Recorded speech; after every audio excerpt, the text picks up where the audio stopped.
ये ज्योग्राफी का 3 टॉपिक जो है, जरूरी नहीं कि सारा बताएं, लिख दिए हैं आपको, दिमाग में रखिएगा। जब भी सवाल आएगा इन 3 टॉपिक से, तो ये बिहार ज्योग्राफी से संबंधित टॉपिक है। जैसे पहला है मिट्टी की समस्या है, ठीक है ना, बहुत इंपॉर्टेंट समस्या है, ठीक है। दूसरा है बहुउद्देशीय परियोजना, और तीसरा है बाढ़ और सूखा, ठीक है। तो 1 और 3 नंबर ज्यादा इंपॉर्टेंट है, दूसरा नंबर बहुत ज्यादा इंपॉर्टेंट नहीं है पीटी के लिए, लेकिन इंपॉर्टेंट है क्योंकि डेट आता है, ठीक है। सबसे पहले ये जानिए, कल आपको बता रहे थे मिट्टी के प्रकार बताए थे ना, कि उत्तर मैदान में कौन सा मिट्टी है और दक्षिण गंगा के मैदान में कौन सा मिट्टी है। तो बताइए, आप याद है कुछ, दक्षिण गंगा के मैदान में कौन कौन मिट्टी पाई जाती है?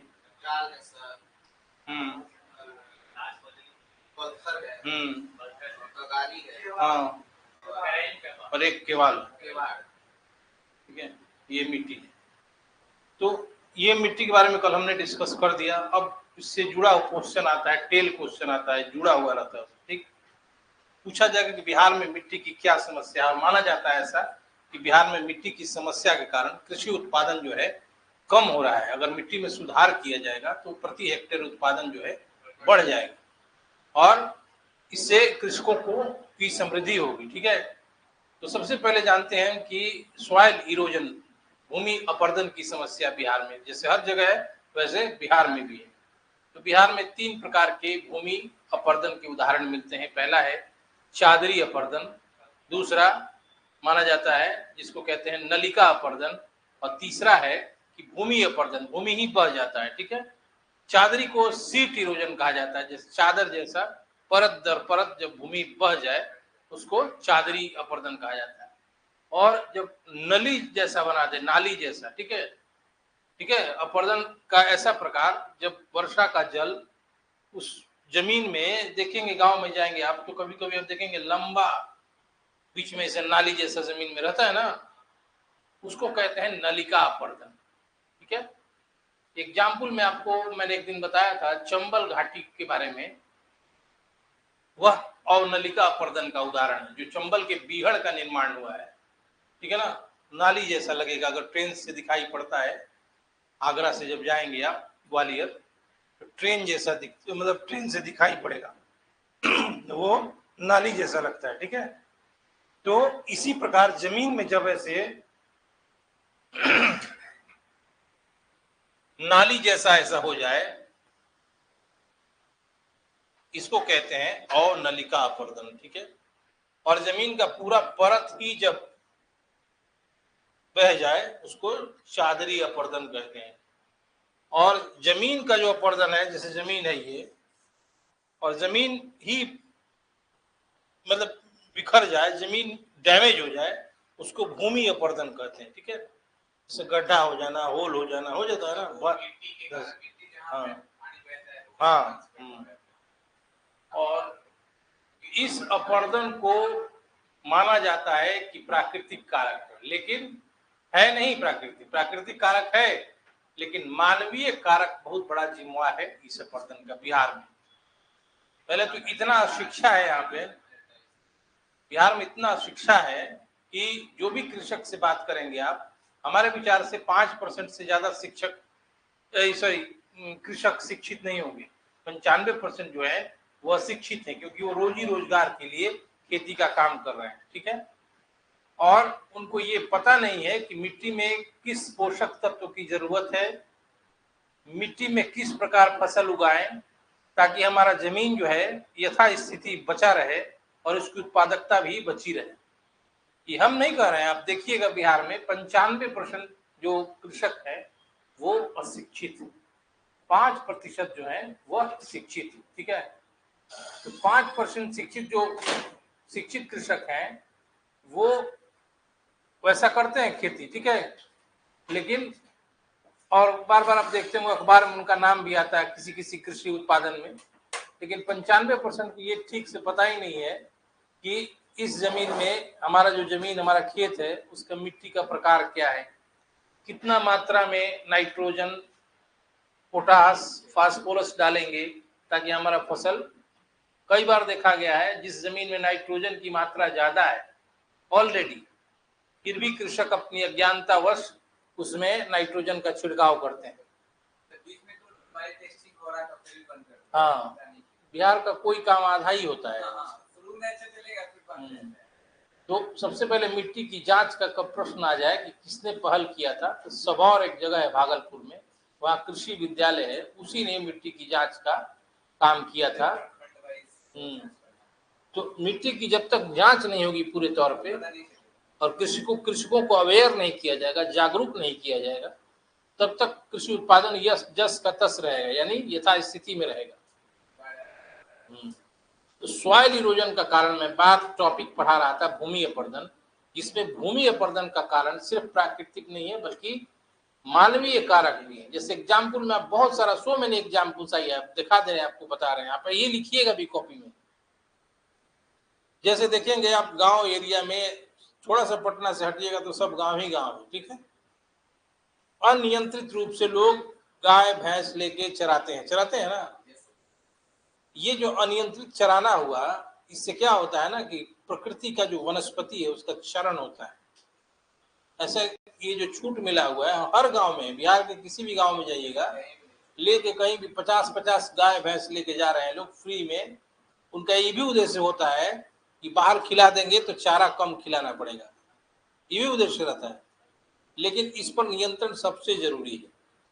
चारागाह का एक सीमा होना चाहिए, ये नहीं कि आप जहां मन तहां चला रहे हैं आप, ठीक है। इससे क्या होता है कि जो नेचुरल प्राकृतिक है, और कहा जाता है ना नेचुरल प्राकृतिक फ्लोरा एंड फौना कहा जाता है, वो ह्रास होता है। और उस ह्रास मतलब वो समाप्त होता है, कहीं भी गाय भैंस चल जाते हैं और जो हरापन है धरती का वो समाप्त हो जाता है। आप देखेंगे कहीं गाय भैंस चर दिया अगर, तो वहां पर जो घास है वो हट जाएगा वहां से। तो अब जो पानी ऊपर से पड़ेगा वर्षा का, तो डायरेक्ट उस जमीन में पड़ेगा, नहीं तो अगर घास उगल रहता वहां पे तो पानी का प्रभाव उस जमीन पर नहीं पड़ता। देखिए इसे प्रैक्टिकल एग्जाम्पल बता रहा है, इसको कॉपी में भी लिखना है। ये जो अनियंत्रित चारागाह बन गया है बिहार, इस पे नियंत्रण होना चाहिए। नहीं, ठीक है ना, इस पे नियंत्रण नहीं होता है क्योंकि यहाँ पर चुनाव है।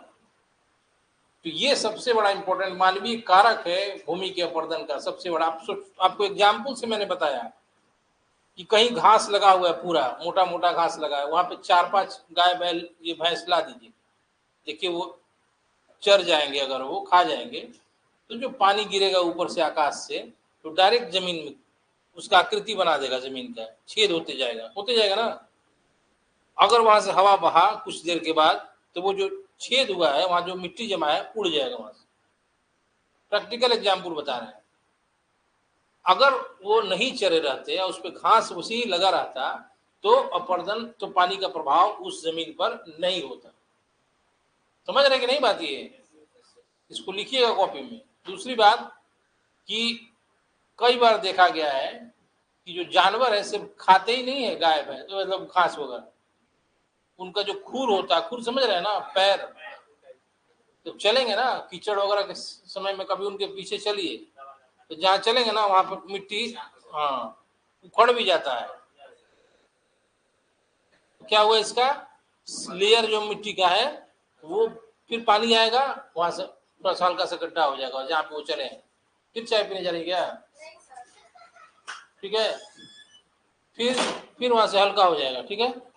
उसके बाद दूसरा एग्जाम्पल देखिए, ये पहला एग्जाम्पल इसको लिखिएगा।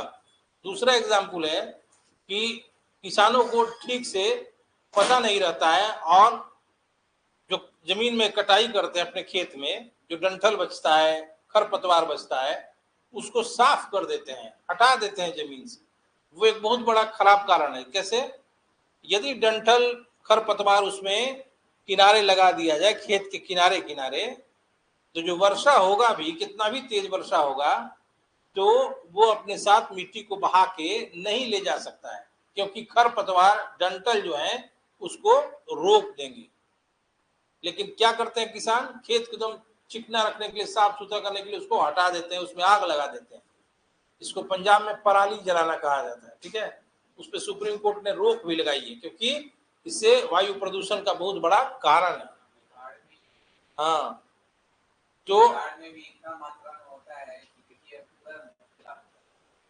मानवीय कारक क्या क्या है बता रहे हैं आपको। यही ये दो बहुत इंपॉर्टेंट कारक है ग्रामीण जीवन में। ये दो काम करने से भूमि का अपरदन बढ़ते जा रहा है। दूसरी बात, जो खेती करते हैं तो ऐसा खेत में भी फसल लगाते हैं जिसमें संभावना है कि पानी अगर पड़ेगा इसमें तो इसका जमीन समतल हो जाएगा। तो उसमें वो खेती कर देते हैं। खेती करने से क्या होता है, खेती नहीं करते हैं जिससे क्या होता है कि फसल जो रहता है ना मिट्टी को बांध के रखता है, ठीक है ना, मिट्टी को बांध के फसल रखता है। अगर उसको परती छोड़ दिया तो मिट्टी आपका बह जाएगा। इसके अलावा जैसे ऐसा भी खेत होता है, देखे होंगे आप, ढलाऊ खेत, ऐसा होता है ना खेत, इसकी जुताई क्या करते हैं, जब जोतने लगेंगे खेत इधर से करेंगे ढलाऊ की तरफ से, जबकि कहां से करना चाहिए जुताई, इसका नीचे से।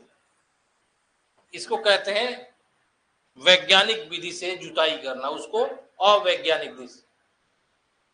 ये ग्रामीण कारक बहुत बड़ा उत्तरदायी है जमीन के अपरदन के, समझ गए।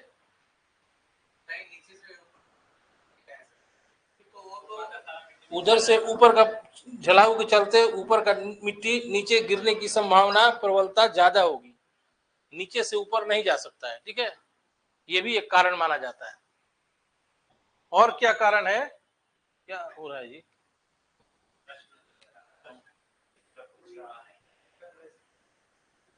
वो क्लास में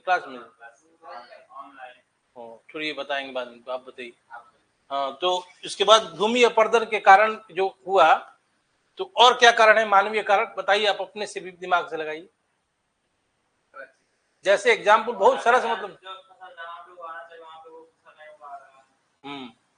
फसलों की जैसे हेरा फेरी होता है, फसल चक्र, ये कृषकों को पता ही नहीं है कि इस फसल में कम पानी की आवश्यकता है, आगे ज्यादा पानी की आवश्यकता है। ये जो फसल चक्र है जिसको क्रॉप रोटेशन कहा जाता है, फसल सस्यावर्तन कहा जाता है, इससे भी बहुत सारे किसान बिहार में अनभिज्ञ हैं।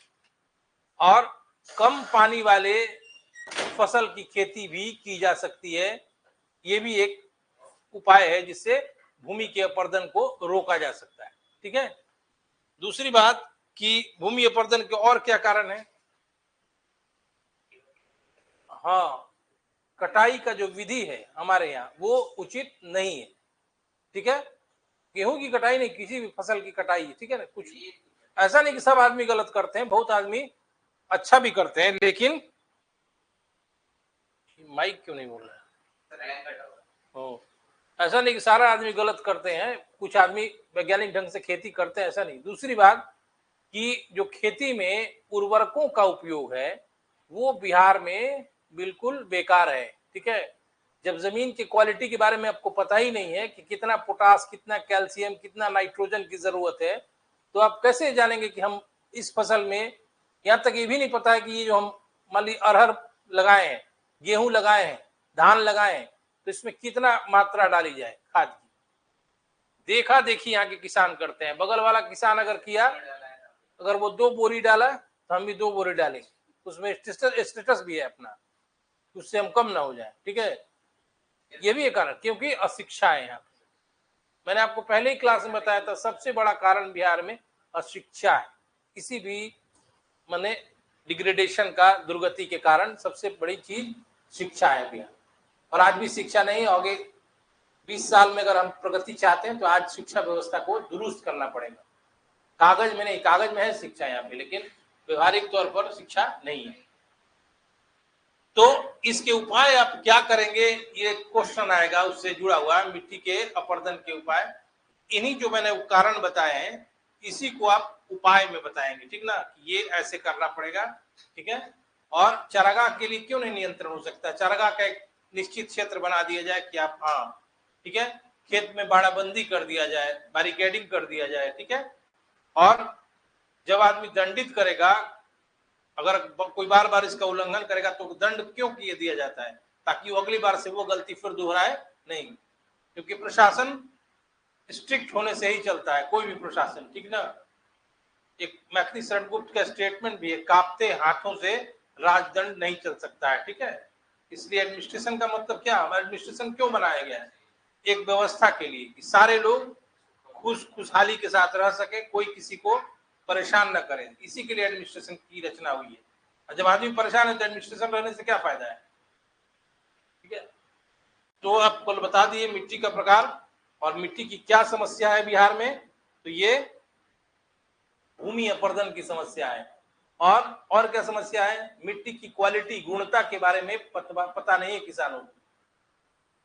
जो ये भी लिखिएगा आप कि हाल में मिट्टी की जांच के कार्यक्रम शुरू किए गए थे लेकिन वो बंद कर दिए गए, और जब तक मिट्टी की गुणवत्ता का पता कृषकों को नहीं होगा तब तक बिहार में प्रति हेक्टेयर कृषि उत्पादन में बढ़ोतरी नामुमकिन। दूसरी बात, उर्वरकों का कितना प्रयोग फसलों में किया जाए और किस जमीन के लिए कौन सी फसल उत्तम है, इसके बारे में भी किसानों को अवगत कराना पड़ेगा। दूसरी बात, फसल सस्यावर्तन, क्रॉप रोटेशन के बारे में भी कृषकों को जानकारी दी जाएगी, ठीक है। जैसे आप एक एग्जाम्पल में बता रहा हूं, अरहर क्यों लगाया जाता है। अरहर के पौधों में लेग्यूमिनस कुल के बैक्टीरिया होते हैं जो वायुमंडल से नाइट्रोजन का स्थिरीकरण करते हैं जमीन में, ठीक है। कोई भी दाल दलहन से संबंधित उत्पाद में लेग्यूमिनस होते हैं जो कि ऊपर से वायुमंडल से नाइट्रोजन का स्थिरीकरण करते हैं जमीन में। ये कौन बता सकता है, जो जानता होगा तब भी। तो ऐसे ही जमीन में नाइट्रोजन की आपूर्ति होते रहती है, ठीक है। अब आइए दूसरा टॉपिक हम लिखे थे, बहुउद्देशीय परियोजना। ये बहुत इंपॉर्टेंट नहीं है मेंस के लिए, पहले आया है लेकिन अब नहीं आता है और ना आएगा, ठीक है। क्यों ये, लेकिन पीटी के लिए बहुत इंपॉर्टेंट है। अगर आपसे प्रश्न पूछा जाए कि बिहार में सबसे पहली बहुउद्देशीय परियोजना कौन सी है, चाहे ऐसे पूछे हम आपसे कि बहुउद्देशीय परियोजना क्या है, बताइए, तो आप लोग थोड़ा बहुत बेसिक भी नहीं पढ़े हैं ना, एनसीईआरटी वगैरह की बता सकते हैं। इस चीज का हमको अफसोस लगता है। पहले आप 4 लाइन में बताइए, व्हाट इज मल्टीपर्पस ये प्रोजेक्ट, बहुउद्देशीय परियोजना क्या है।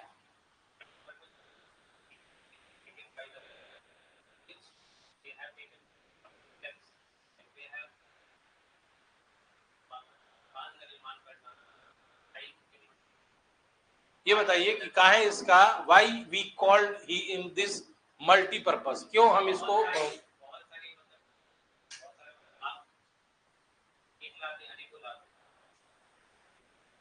अलग अलग चीज के लिए वो, इसको सामान्य भाषा में भी आप बता सकते हैं कि सिंचाई, बिजली उत्पादन, बाढ़ नियंत्रण, पर्यटन, इन सारे चीजों के लिए, ताकि राज्य का या देश का सामाजिक आर्थिक विकास संभव हो सके, इसीलिए बहुउद्देशीय परियोजना कहा जाता है। किसने इनको मंदिर की संज्ञा दी है, पंडित जवाहरलाल नेहरू ने इनको टेम्पल कहा है। इनकी मतलब इतना इंपॉर्टेंट है, ये इतना महत्वशाली है कि मंदिर के बराबर इनको संज्ञा दिया है जवाहरलाल नेहरू ने, ठीक है।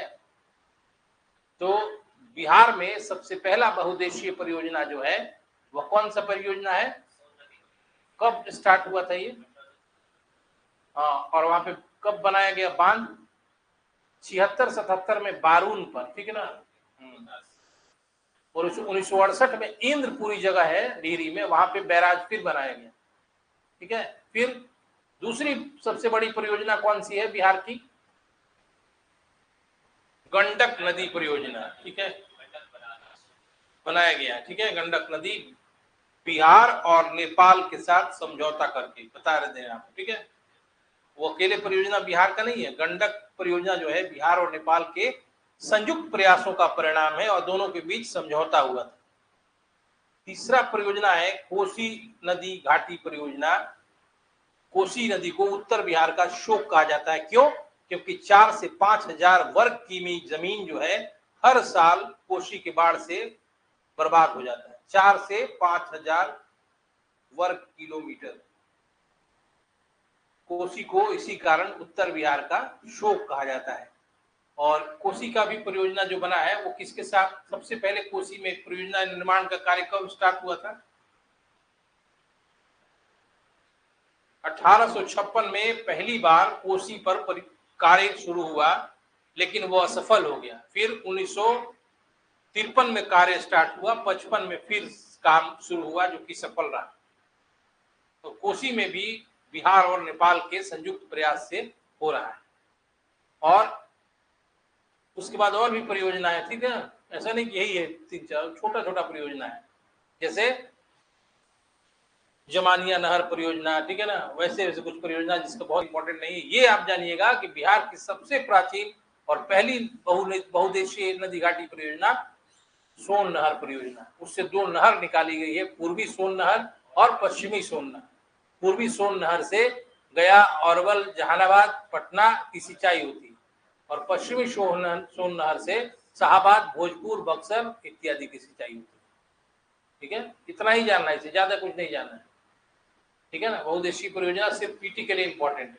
भारत की सबसे पहली बहुउद्देशीय परियोजना कौन है, कब स्टार्ट हुआ था?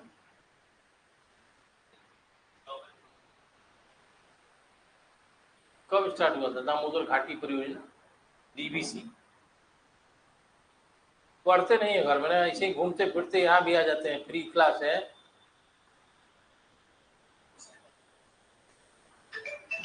सबसे पहले कौन सी परियोजना भारत की है जो कि बहुउद्देशीय घाटी परियोजना है?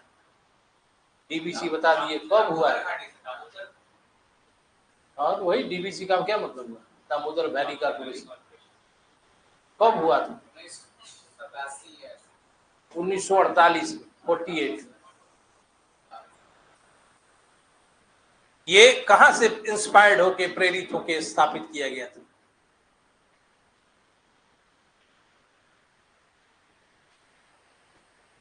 Tennessee valley corporation, America, USA के परियोजना से प्रभावित होकर डीवीसी को निर्मित किया गया। ठीक है, अब आइए बाढ़ और सूखा। ठीक है ना, बाढ़ और सूखा बिहार की 2 ज्वलंत समस्याएं हैं। ठीक है, बाढ़ आने का कारण क्या है आपके नजर में?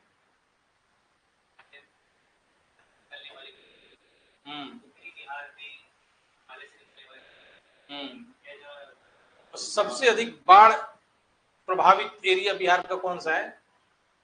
उत्तर बिहार है। ठीक है ना, और बाढ़ नियंत्रण आयोग, केंद्रीय बाढ़ नियंत्रण आयोग का मुख्यालय कहाँ है? राष्ट्रीय बाढ़ नियंत्रण आयोग का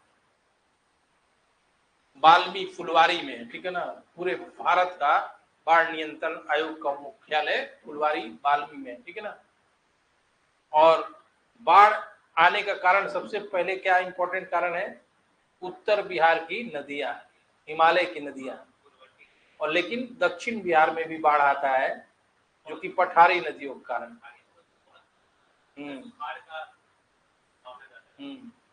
तो बाढ़ के बारे में लंबा खासा लिखा जा सकता है। ये जान माल की क्षति होती है, ये बताने की जरूरत नहीं है। ठीक है, घर उजड़ जाते हैं, कार डूब जाता है, सब लिख दीजिएगा, लेकिन ये लिखने से मतलब नहीं है बाढ़ के क्या सही स्थायी उपाय होंगे, ये मेन बात है। और बाढ़ आने का कारण, ठीक है, उत्तर बिहार की नदियां, लेकिन क्यों आता है उन नदियों में बाढ़, क्या कारण है? वो डिपोजिशन हो जाता है मिट्टी का, इसलिए बहाव चारों तरफ। सबसे बड़ा कारण है वो अपने साथ सिल्ट लाती है, गाद लाती है। जो नदी तल में भरता है तो नदी का पानी उफनने लगता है। जब बिछेगा तब ना जमीन में, वो गाद जब ऊपर आके बिछेगा तब ना, फिलहाल तो बर्बाद कर देगी ना, फसल लगी हुई फसल खराब हो जाएगी। हाँ, लेकिन आजकल वो सिल्ट बिहार के लिए हानिकारक। तो सबसे पहला उपाय करना चाहिए, सिल्ट को नदी से निकालने का कोई वैज्ञानिक तरीका भारत और नेपाल, बिहार या नेपाल के संयुक्त प्रयासों से निकाला जाए, सबसे पहला काम।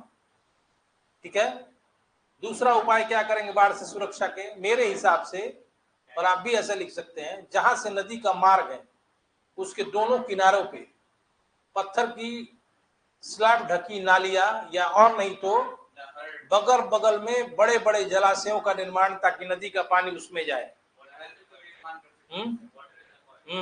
और उससे एक इंडस्ट्री को भी ग्रो किया जा सकता है बिहार में, जिससे लोग ट्रेन पकड़ के बाहर नहीं जाएंगे। हर जगह फिशरी को, मत्स्य पालन को प्रोत्साहन दिया जाए।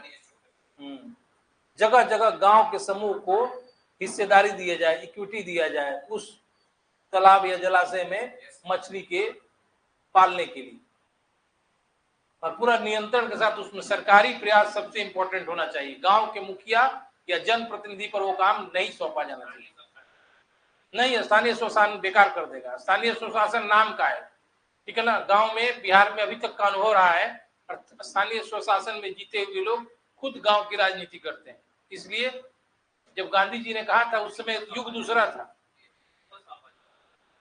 गवर्नमेंट को, ब्लॉक बीडीओ को नहीं करना, ये इंस्ट्रक्शन दे के वीडियो कहा जाएगा कि नहीं, आपको लोकल लोगों से बात नहीं करना है, आप अपने मशीनरी से इसका इस्तेमाल करें। क्योंकि जहां लोकल नेता को इन्वॉल्व कीजिएगा किसी भी मैटर में, तो मैटर खराब हो जाता है। अब तक का अनुभव ऐसा ही है। गांधी जी ने स्थानीय स्वशासन की बात की थी, उस समय का युग दूसरा था। उस समय लोग सरल, सीधे, निर्दोष लोग थे। उसको देख के गांधी जी ने कल्पना की। आज के अनुभव को बताता है कि जो ऐसे लोग ही चुने जाते हैं जो, क्या बोला जाए, ज्यादा बात नहीं करना चाहते। लोग किसी सैद्धांतिक आधार पर नहीं चुनते हैं ना। लोग अशिक्षित हैं, तो लोग अशिक्षा के आधार पर छोटे छोटे बातों के कारण अपने प्रतिनिधियों का चुनाव करते हैं। सबसे बड़ा जाति है। आधार होने से हम गलत को हमेशा बढ़ाते जाएंगे, नहीं बढ़ाएंगे ना। तो नहीं चुने जा रहे हैं ना। सरकार के द्वारा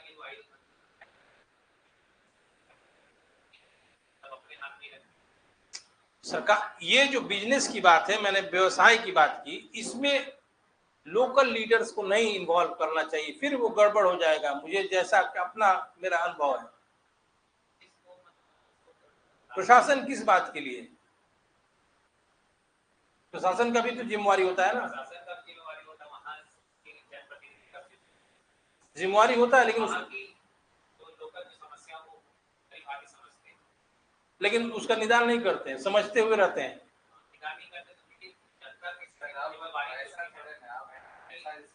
गलत चीज हो रही है तो उसके खिलाफ लोग भी पैसा खा के बस दे रहे हैं।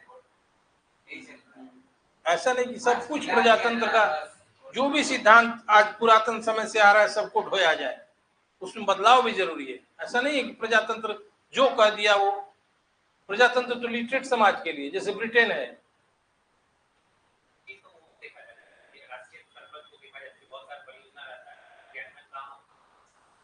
लाता है तो राष्ट्रीय स्तर पर लाता है, तो ये कहाँ कर दिया मुझे।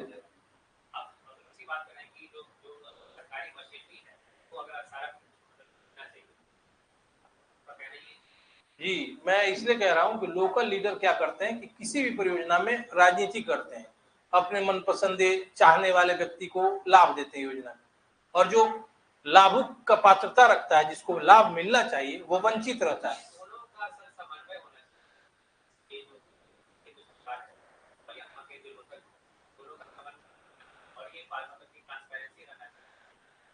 जिसके पास छत, सर ढकने के लिए छत नहीं है, उसको इंदिरा आवास नहीं मिलता है।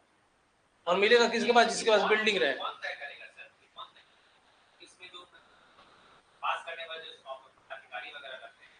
प्रशासन डायरेक्टली उसके लिए जिम्मेवार है। हाँ, तो इसमें प्रशासन डायरेक्टली जिम्मेवार है, ड्यूटी प्रशासन का है। हाँ, प्रशासन बीडीओ करेगा, डीसीएलआर करेगा। हाँ, तो आदमी आगे नहीं बढ़ता है शिक्षा के कारण, वीडियो नहीं कर रहे हैं, तो ऊपर बढ़ जाए एसडीओ क्या, तो वो प्रभावित है ना नेताओं से। नेता बाहुबली भी है लोकल, चाहते हैं कि हमको ड्यूटी करना है, काम करके चले जाएं। उनकी प्रोटेक्शन का भी सुविधा नहीं है, क्योंकि कई बार ऐसा हुआ है दफ्तर में आके वीडियो डीसीएलआर को लोकल जो नेता है वो डांट के चला जाता है, और जानते हैं वो कि अब आगे बात बढ़ाएंगे तो और बात बढ़ेगा। तो ले दे के कौन जिम्मेवार है? सरकार जिम्मेवार है, पूरी सिस्टम जिम्मेवार है। लोकल नेता क्यों ऐसा करता है, क्यों राजनीति करता है? क्योंकि एडमिनिस्ट्रेशन उसका साथ देता है। एडमिनिस्ट्रेशन अगर एक बार डांट दे कि नहीं मैं सर्वे करूंगा, किसको मिला मैं देखूंगा जाके, तो हिम्मत है लोकल नेता को। इसलिए मैं एडमिनिस्ट्रेशन की बात कर रहा हूं, और कोई बात नहीं है। एडमिनिस्ट्रेशन जिस दिन चाहेगा कि नहीं इस प्रखंड को हम सुधार के रख देंगे, चाहे इंदिरा आवास हो चाहे कोई काम हो, इन्हीं के, या कोई आ रहा है ब्लॉक में, नीचे लेवल पे जाते ही वो लोग भी चेक जाते हैं, और ब्लॉक कोई ब्लॉक में आ रहा है कुछ जाति बनाने, आवास बनाने, कुछ भी आ रहा है, उसका 3 दिन में काम होगा। अगर ये चाह जाएगा तो ले लेगा कोई पैसा।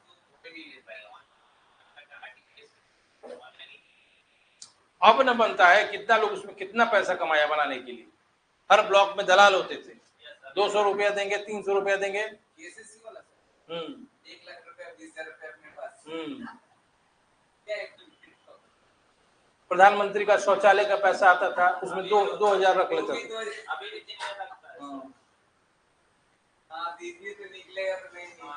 इसलिए हम जान के बोल रहे हैं आपको।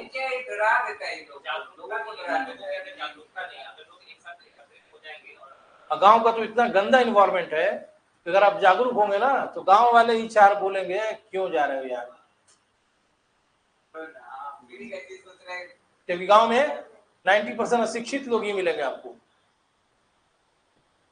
मैं उनको भी अशिक्षित मानता हूं जो जसपाल केस पेपर पढ़ के 5 सवाल लिख के ग्रेजुएट का डिग्री ले लिए, उनको भी अशिक्षित मानिए। पढ़ेंगे बुक तब न उनके अंदर सोचने का क्षमता डेवलप होगा, क्या अच्छा है, क्या मानवता है, क्या उचित है, क्या अनुचित है। पास कर जाना, ग्रेजुएशन का डिग्री ले लेना शिक्षा नहीं हुआ। मैंने शुरू में ही बोला कि यहाँ पे कागज पर शिक्षा है, ठीक है। उस आदमी से बोलिए 10 लाइन हिंदी पढ़ के सुनाइए, पूछिए तो उससे। कई शिक्षक हैं जो कि हिंदी में आवेदन नहीं लिख सकते हैं, देखिए जाके, हम बोल नहीं रहे, आप पता भी कर सकते हैं। तो बिहार आ रहे थे हम बाढ़ के समस्या पर, तो उसपे एक समस्या वो भी था कि मैं वो बोल रहा था कि मत्स्य उद्योग को भी बढ़ाया जा सकता है इससे, और सरकार को सिल्ट निकालने का, गाद निकालने का प्रबंध करना चाहिए।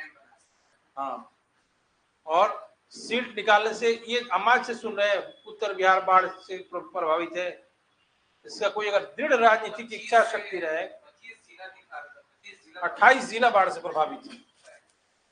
अगर कोई सरकार दृढ़ निश्चय होकर एकदम पहला टॉप प्रायोरिटी पर यह काम लेगा कि पहले बाढ़ से हमको निजात दिलाना है, आज सालों वर्षों से कई दशक हो गए और इसका कोई हल नहीं निकला, इसका मतलब सरकार की व्यवस्था उत्तरदायी है इसके लिए। और उत्तर बिहार में कहां से कहां गया रहता, अगर बाढ़ नियंत्रण हो गया रहता तो जो फसल हो रहा है, जो बर्बादी हो रही है, वो थम जाती तब, और बहुत ज्यादा ग्रो किया रहता, लेकिन आज तक नहीं हो पाया। अभी देखिए जितना भी पानी आ गया, अब कुछ भी नहीं है, 3 महीना कुछ भी नहीं। जो बेसिक समस्या है किसी राज्य में, किसी देश में, उसको हल करना चाहिए। आईआईएम का इंस्टीट्यूशन बना रहे हैं, आईआईटी का फैला, इससे क्या मतलब है? सबसे इंपॉर्टेंट जो आपकी समस्या है पहले उसको हल कीजिए, उसके बाद नया एक्सपेंशन करना चाहिए, नया विस्तार करना चाहिए, ठीक है। तो बिहार में सबसे पहला बाढ़ से समस्या जो है और लैंड इरोजन की जो समस्या है, इसको पहले हल करना चाहिए। खेती के वैज्ञानिक तरीके को बताना चाहिए, कैसे उर्वरक का उपयोग किया जाए ये बताया जाए। आप अगर शिक्षा का विकास नहीं कर रहे हैं तो ये 2 काम तो करें।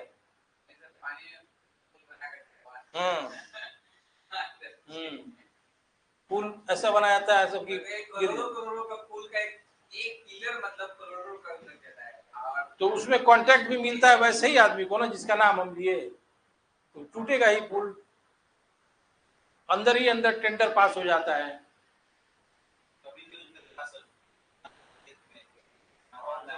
हाँ देखे थे, हाँ वो तो हाईलाइट हो गया, और उसमें फंड पास हो गया होगा।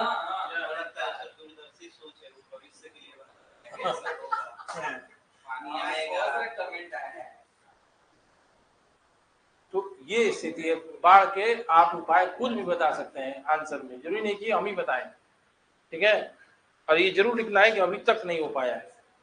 और भारत से बेसिक चीज क्या है बाढ़ को रोकने का? ये तो एक प्राकृतिक आपका पानी जो इतना ज्यादा आएगा, उसको आखिरकार रोके कैसे? डैम वगैरह बनाते हैं तो हम लोग डैम से पानी कुछ हद तक रोका जाता है, लेकिन कभी इतना होता है कि डैम से कोई पानी के क्रॉस करना तो गेट खोलना पड़ना मजबूरी हो जाता है। बहुत सारा चीज रोकने का तरीका क्या है जिससे एकदम रोका जा सके? हमारे विचार से नेपाल एरिया में ही, जहाँ से नदियों का जिससे प्रवाह इधर आता है, वहां पे नेपाल सरकार से बैठकर बात के कुछ स्टेप लेना चाहिए, ठीक है।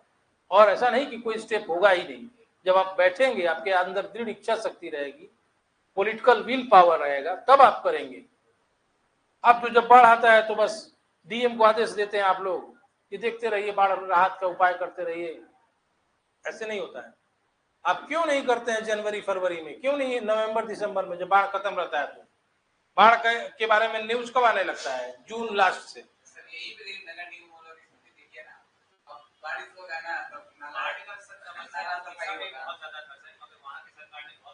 देखिए एग्जाम्पल बता रहे हैं आप, अब 10 दिन बाद बाढ़ से संबंधित कोई न्यूज नहीं आएगा आपको बिहार में। कब तक? 20 जून तक फिर दूसरा न्यूज आने लगेगा। वो तो चक्रवात प्रभावित एरिया है। एक एग्जाम्पल देखिए, वो चक्रवात प्रभावित एरिया भी है और बाढ़ प्रभावित एरिया भी है। चक्रवात से ही बाढ़ वहां आ जाता है, नहीं आता है। वहां जब ये इसका हल निकल गया तो बिहार का सरकार चाहता तो नहीं निकलता, लेकिन हल नहीं निकालना है।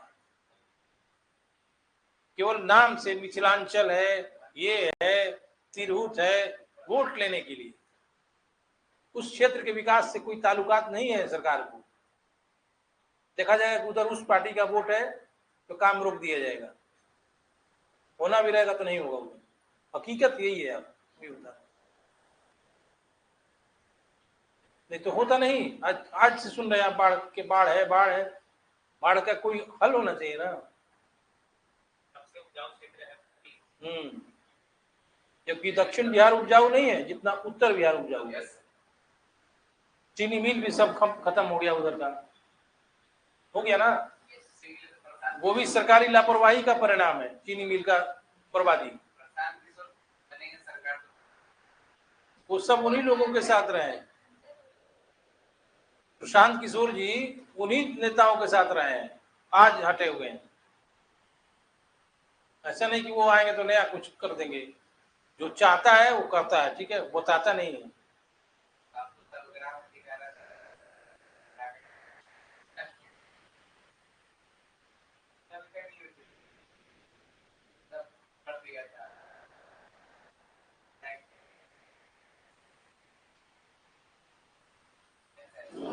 देखिए बाढ़ जो अतिरिक्त पानी है बाढ़ वाला, उसको एक बहुत बड़ी एक नया बड़ा प्रोजेक्ट सुने थे बनने वाला था, कि बना है कि नहीं, नदी जोड़ो परियोजना।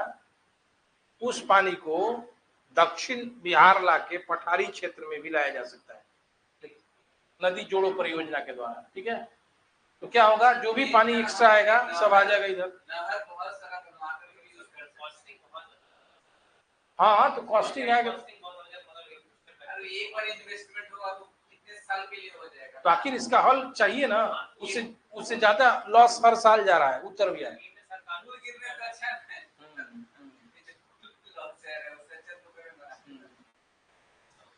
हर साल जो लॉस जा रहा है उससे तो कम ही होगा इसमें कॉस्टिंग।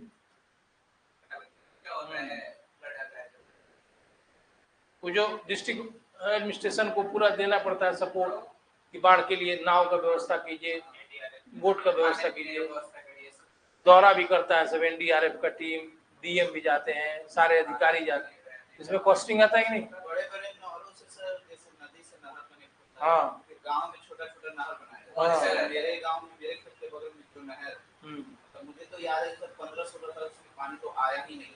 भैंस और गाय बना जाता है। बताइए, देखिए बहुत सारा नहर है सर, जिससे बड़े नहर से अगर आप बाजार में जाते हैं तो पानी है, लेकिन उसका कनेक्शन छोटे-छोटे नहरों से है नहीं। उसका इरिगेशन करने के लिए खेतों में पानी उसको वहां से ला सकते हैं। वो नहर बना है, छोटा सा नहर पतला सा बना है, लेकिन उसमें जाके देखिए तो गाय भैंस सब इरेगुलरिटीज है भाई, सब सरकारी असावधानियों के कारण हुआ है। हमारे इधर नहर भी एक आध से देखे हम, वहां पे पानी नहीं है ट्रेन से आने में। आखिर पानी रहना चाहिए ना। तो वो जो एडिशनल पानी है नहरों में अगर आता तो कैसे बाढ़ आता, जैसे सोन नहर से 2 नहर निकाला गया है, पूर्वी सोन नहर, पश्चिमी सोन नहर, वैसे ही इन सारे नदियों पर नहरों का निर्माण होना चाहिए और अतिरिक्त पानी को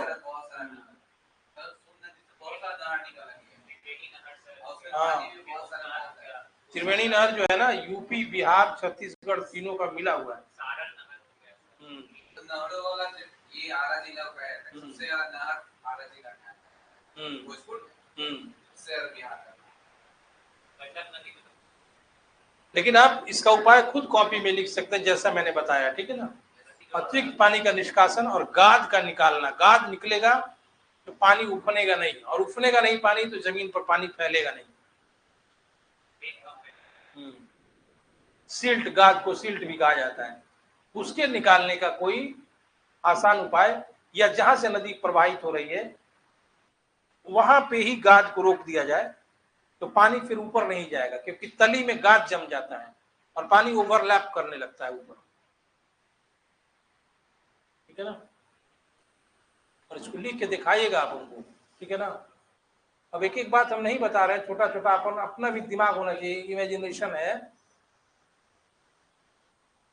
कि बाढ़ रोकने के क्या उपाय कर सकते हैं, ठीक ना, या बाढ़ रोकने के उपाय समझाइए।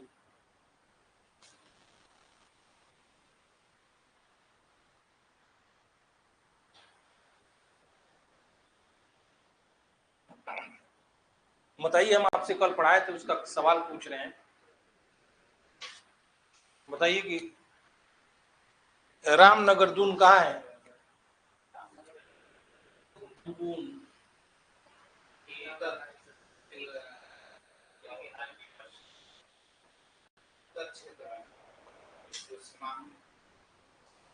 चंपारण के दक्षिण क्षेत्र में रामनगर दून, और रामनगर दून से उत्तर में, सबसे उत्तर सोमेश्वर श्रेणी पहाड़ी है, और रामनगर दून से उत्तर पूर्व देखिएगा तो हरहा घाटी है, और सोमेश्वर श्रेणी से लेके हरहा घाटी के बीच कई दर्रों का निर्माण हो गया है, जैसे गरबा दर्रा, बिकनाथोरी दर्रा। ये जो दर्रे हैं, इससे लोग नेपाल जाने का कोशिश करते हैं, एक तरह से रास्ते, दर्रा समझ रहे हैं ना, जाने का रास्ता, छोटा सा संकरा रास्ता, ठीक है। ये लोग लहासा मार्केट में स्वेटर बेचने आते हैं, वो लोग भी दर्रे से ही आते हैं भारत।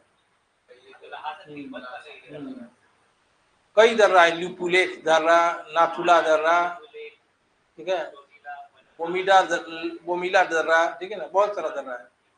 जब ओवरऑल ज्योग्राफी पढ़िएगा तो आपको पता चलेगा।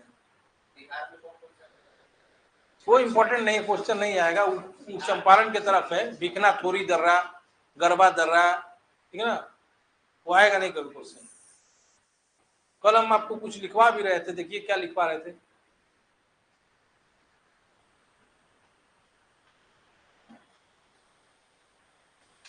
यहाँ तक कुछ पूछना है तो पूछ सकते हैं, बोलिए कल क्या लिखवा रहे थे, ये हम पूछ रहे हैं।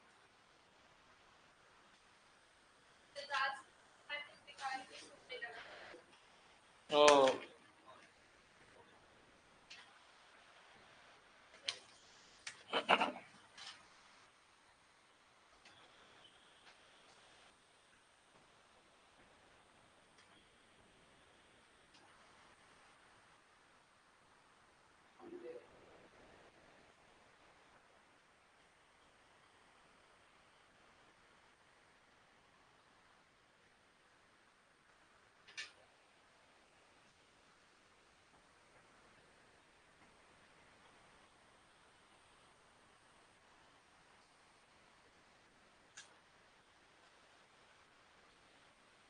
एक चीज लिख लीजिएगा कि बिहार में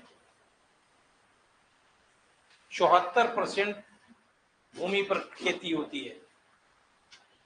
बिहार में 74%, 74% भूमि पर खेती होती है।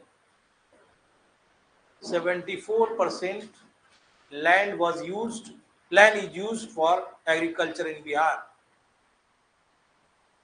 74% भूमि पर खेती होती है, और 76% आबादी उससे अपना 76 नहीं जानती है, 60 पर 6,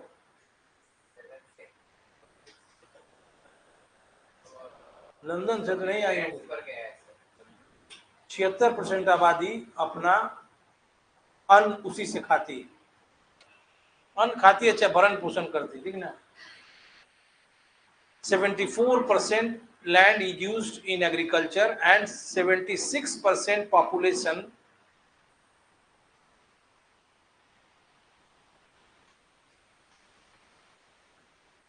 जीवित रहने को क्या कहते हैं? 76% people sustain with these products।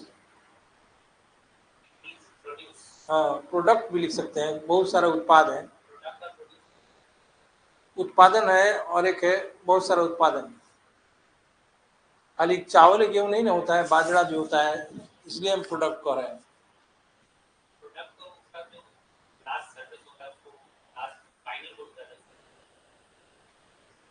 ठीक है, लिखिए जो लिखना है। अगला पॉइंट लिखिएगा।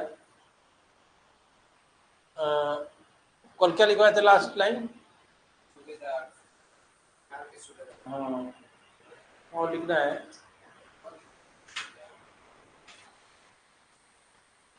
मुगल सूबेदार अजीम उर शान ने,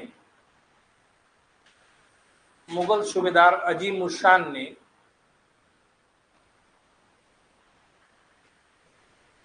पटना का नाम अजीमाबाद रखा था।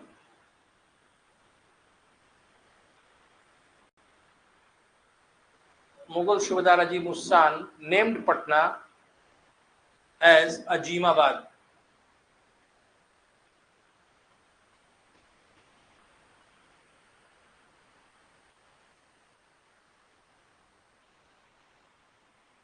ठीक है,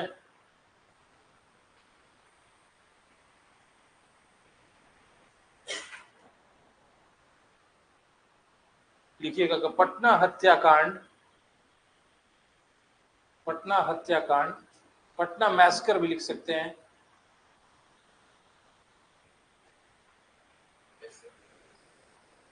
मीर कासिम के समय में हुआ था।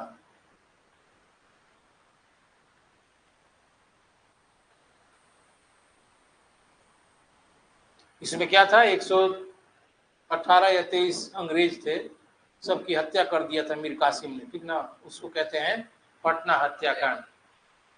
उस समय अंग्रेज, एक यहाँ था अधिकारी एलिस, ठीक है। अगला लिखिए, अकबर ने सबसे पहले बिहार को बंगाल से अलग किया था। Akbar was the first man who separated Bihar from Bengal.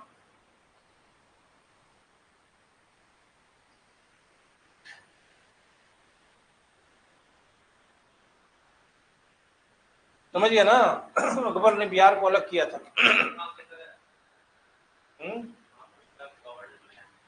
कल लिखवाए गवर्नर का नाम है,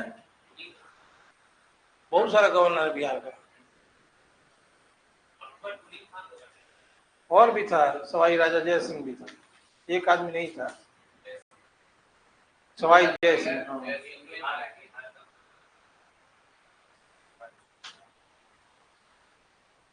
ये लिख लीजिए, तो मेंस का कुछ पॉइंट लिखवा दे रहे हैं कि भूमि अपर्दन के लिए मानवीय कारक लिखवा दे, लिख लीजिएगा, लिख लेंगे, ठीक। हाँ, निदान लिखवा दे, लिख लीजिएगा, ठीक। और लिख के सर पे मेरे मत चढ़िएगा, पढ़े रहने दीजिएगा, हम लिख के उसका नंबरिंग करके देंगे, ठीक है ना। अभी कल वाला देखे नहीं है आप लोग का, परसों वाला, अब सोच रहे हैं सर देंगे आज। और क्या लिखवाए थे लास्ट लाइन? अगला लिखिए,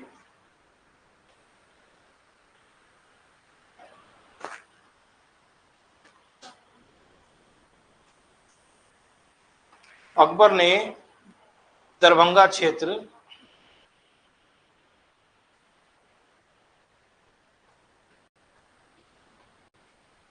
का शासन महेश ठाकुर को सौंप दिया। एकदम याद रखिएगा, ये बहुत इंपॉर्टेंट क्वेश्चन है। अकबर ने दरभंगा क्षेत्र का शासन महेश ठाकुर को सौंप दिया था।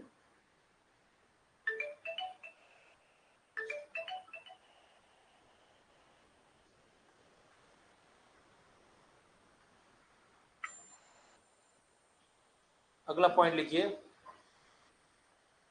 कि अकबर के काल में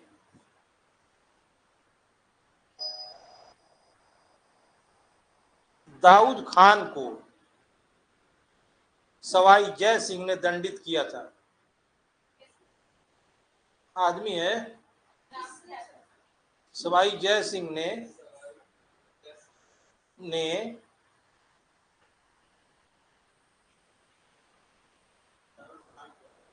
दंडित किया था।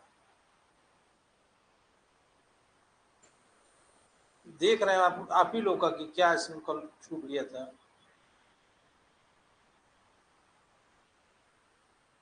कुछ लिखो, कुछ नहीं भी लिखवाए थे।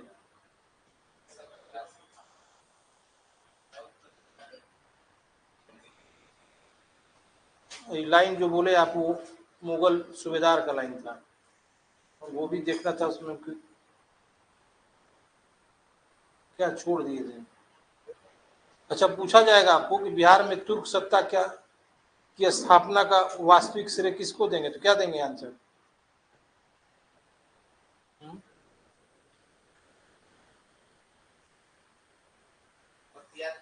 हाँ,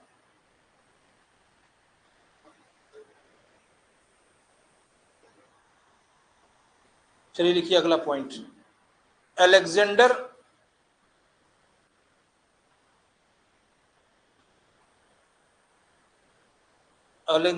डफ के नेतृत्व में 1770 में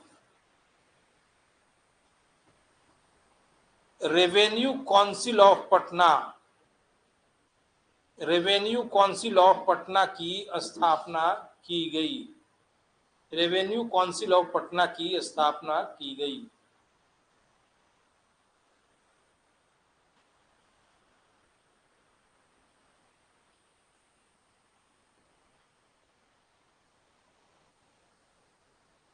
अगला क्वेश्चन है, ये लिखिएगा। अंग्रेजों ने 1651 में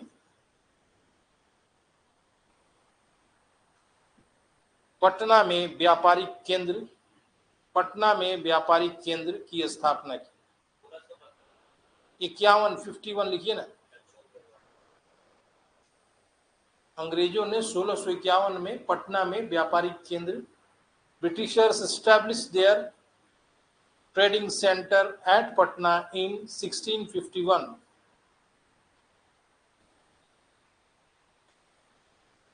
अब इसी में नीचे लिखिए डचों ने कब किया था, पूछा जाएगा। 1658 में। पटना की बात कर रहे हैं भाई, कहीं का कहीं आप ला दे रहे हैं। जो हम लिखवा रहे हैं आप सही लिखिए ना। 1658 में डचों ने पटना में किया था।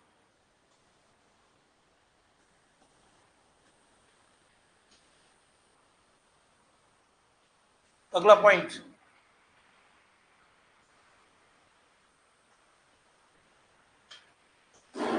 फर्रुखशियर का राज्याभिषेक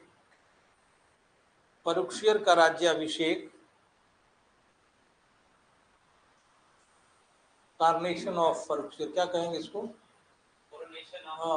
कोरोनेशन ऑफ फर्रुखशियर इन 1713।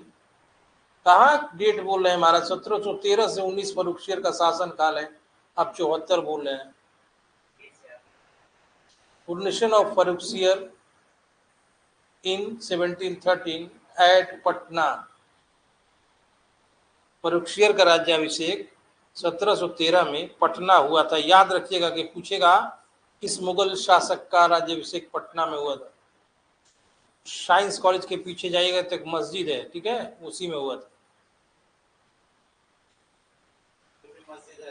हाँ है, छोटा मस्जिद है, कोई बहुत नामी गिरामी मस्जिद नहीं है, ठीक ना, छोटा मोटा मस्जिद है, जाके आराम से देख सकते हैं आप लोग।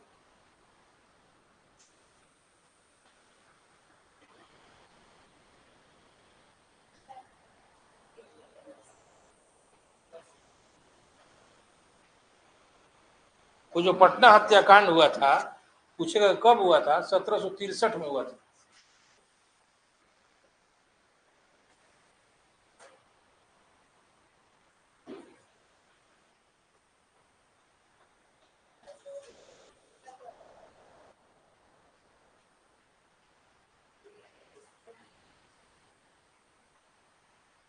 लिखिए, बिहार में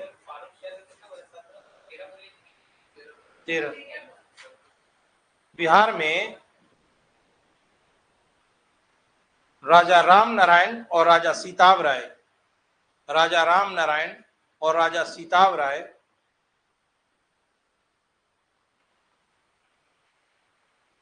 उप नवाब, डिप्टी नवाब थे।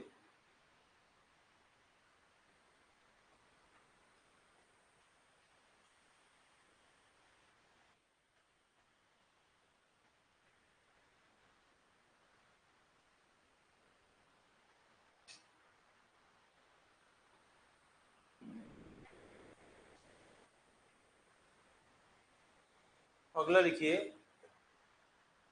बिहार में 1770 में और 1785 में अकाल पड़ा था।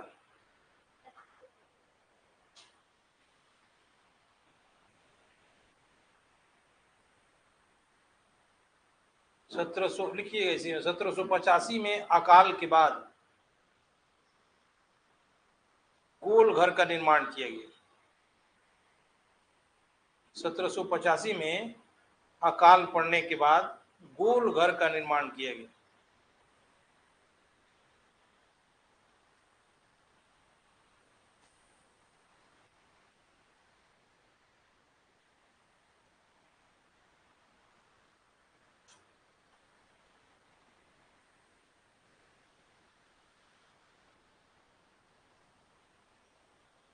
अगला पॉइंट लिखिएगा कि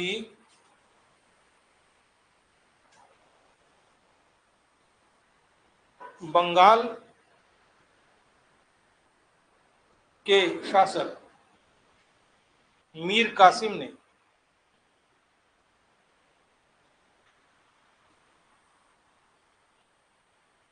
राजधानी बिहार के मुंगेर में बनाई थी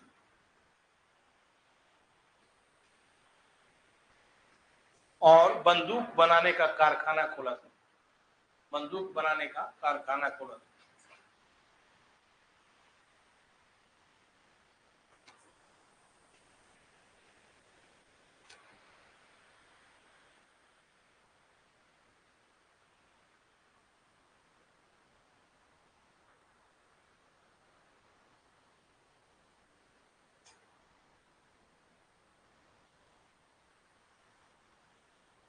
ये बताइए कि प्राचीन भारत में सब लिखवा दिए हैं ना?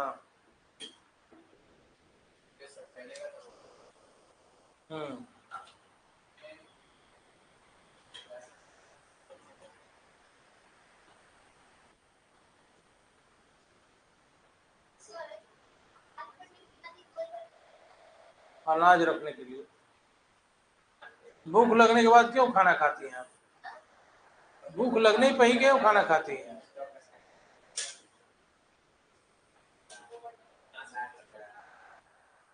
प्राचीन भारत लिख लिए आप लोग?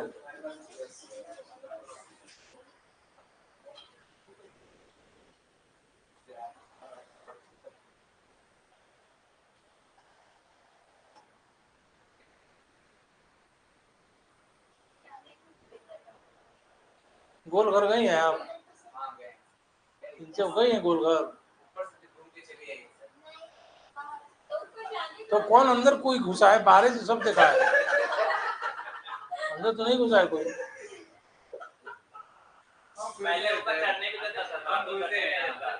नहीं जाना सकता है।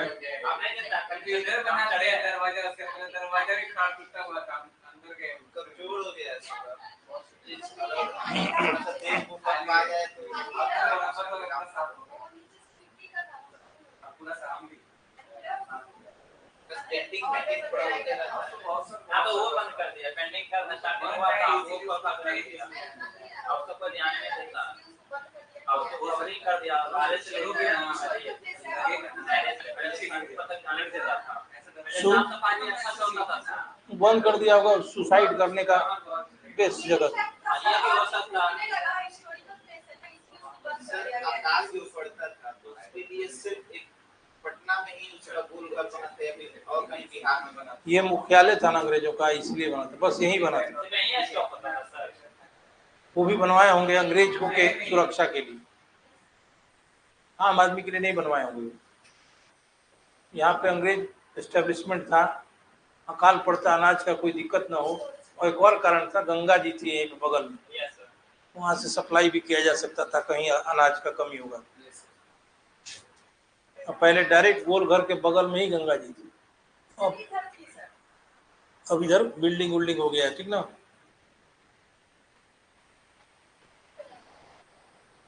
नदी बहुत चौड़ा थी नहीं सर, अब घटती है। नदी चौड़ा नहीं थी, नदी रास्ता अपना बदल लेती है।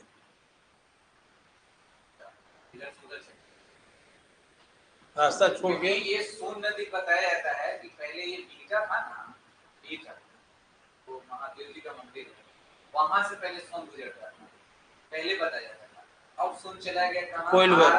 कोयलोर चला गया, और पटना का बॉर्डर पे चला गया, वो डाइवर्ट है। कल क्लास में बताया था ना, गोकुल छारणा। क्योंकि अभी भी इधर क्षेत्र में घाटी के नीचे में वो सोन वाला बालू है, और वहां से खाना लोग करता है। बिहार में सोना कहाँ से मिलता है? ऑप्शन में मुंगेर रहेगा तो मुंगेर बनाइएगा, ठीक है। जमुई तो बाद में बनाया। प्राचीन भारत लिखवा दिए सारा इसमें बिहार वाला।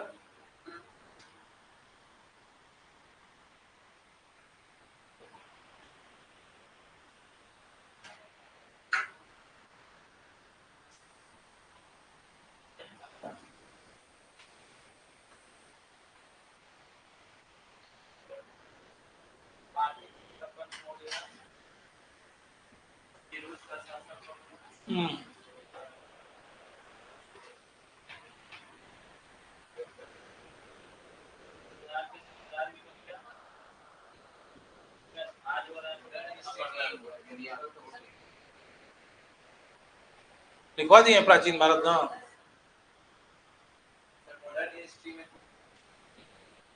हाँ अभी बहुत कुछ लिखवाना है, अभी जितना लिखवाए उतना।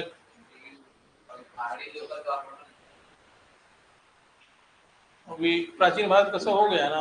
हाँ, प्राचीन भारत के लक्षण हो गया। वो तो आधुनिक भारत है।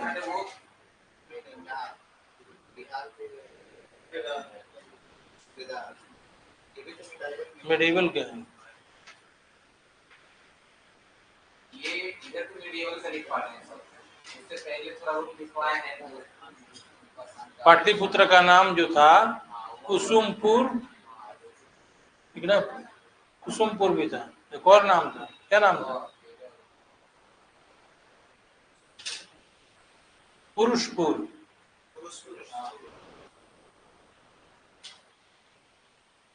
राजगीर का प्राचीन नाम क्या था? और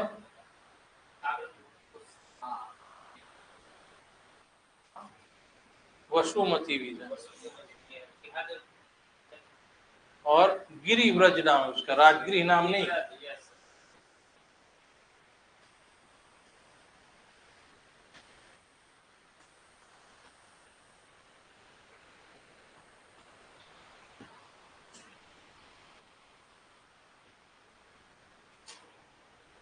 यहाँ तक जो ज्योग्राफी आप लोग पढ़े उसमें समझ में आए बात, क्या पढ़ाना, क्या ज्योग्राफी में पढ़ना है बिहार में?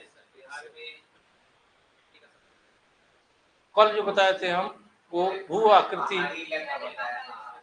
कौन सा एरिया क्या कहलाता है। उत्तर का जो पर्वतीय प्रदेश है वो बताया, फिर दोनों तरफ का जो गंगा का मैदान है उत्तर और दक्षिण का, और फिर दक्षिण का सीमांत पठारी।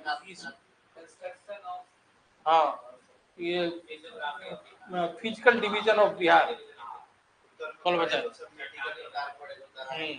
हाँ, पूछा जाएगा बिहार में मिट्टी का प्रकार बताए, बस उसी को लिख दीजिएगा, ठीक है। उतना ही मिट्टी का प्रकार है, उससे ज्यादा नहीं। और जो विशेषता भारत में मिट्टी का है वही बिहार में है। जैसे ऐसा नहीं कि यहाँ बलथर मिट्टी का अलग विशेषता हो जाएगा, भारत में अलग हो जाएगा। ठीक है, बीच में लिख सकते हैं भारत की भी विशेषता। जो केवाल मिट्टी यहाँ मिल रहा है वो बंगाल में मिल रहा है, महाराष्ट्र। जब आपको पूछेगा तब ना कि हाँ अंतर बताइए, जब नहीं पूछेगा तो क्यों तेज बनना है। बस 2-2 लाइन लिखना है, ज्यादा लंबा लाइन नहीं लिखना।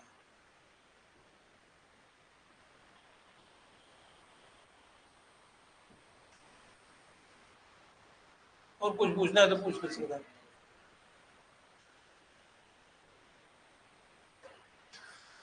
हम लिखवा नहीं पा रहे हैं ना, बहुत कुछ लिखवाना था।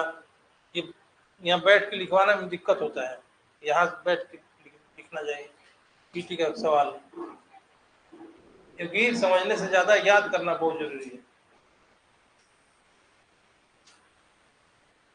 हम ही आपसे सवाल पूछ रहे, बताइए असहयोग आंदोलन का प्रस्ताव किसने प्रस्तुत किया था? इसलिए भी नहीं लिखवाते कि हम लोग पढ़ते नहीं है, कॉपी उलटने लगे। कॉपी उलट के बताने से कोई फायदा है?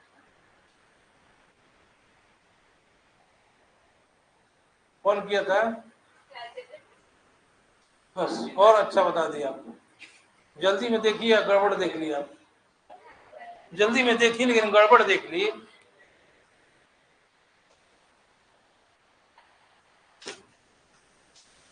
चोरी का काम हड़बड़ी में और खराब होता है।